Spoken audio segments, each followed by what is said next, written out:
brought you by Silver Pumps and Motors.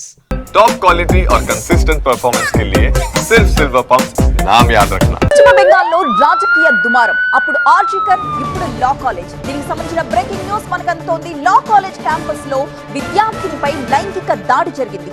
ఒక విద్యార్థి మరో ఇద్దరు సహకారంతో ఈ ఘాతుకానికి పాల్పడినట్లుగా తెలుస్తోంది. బాధితురాలి తలపై హాకీ స్టిక్ తో కొట్టి మరీ ఈ దారుణానికి తెగబడ్డారు.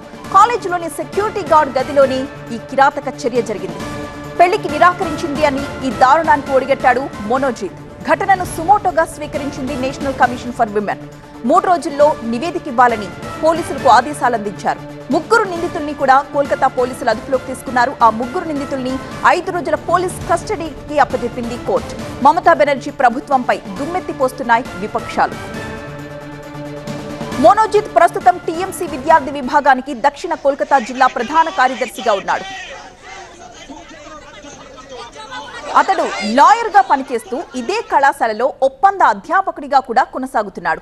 తనను పెళ్లి చేసుకోవాలని అతడు బాధితురాలికి ప్రతిపాదించగా బాయ్ ఫ్రెండ్ ఉన్నాడంటూ ఆమె నిరాకరించింది.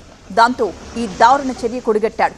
బాధితురాలు తనను వదిలేయమని, తాను మరొకరితో ప్రేమలో ఉన్నానని కన్నీళ్లు పెట్టుకుంటూ కాళ్లు పట్టుకుని బ్రతిమలాడింది.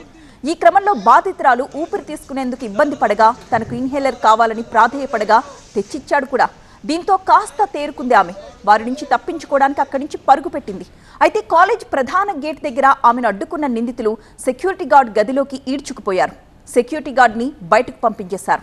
ఆమెను వివస్త్రణ చేసిన మోనోజిత్, జైప్, ప్రమిత్లు చూస్తూ ఉండగానే అత్యాచారం చేశాడు. సెక్యూరిటీ గార్డ్ నిస్సహాయంగా గది బయట ఉండిపోయాడు. ఆపై నిందితులు బాధితురాలి తలపై హాకీ స్టిక్తో కొట్టారు. ఎవరికైనా చెబితే నీ తల్లిదండ్రులు బాయ్ ఫ్రెండ్ని చంపేస్తామంటూ బెదిరించారు కూడా.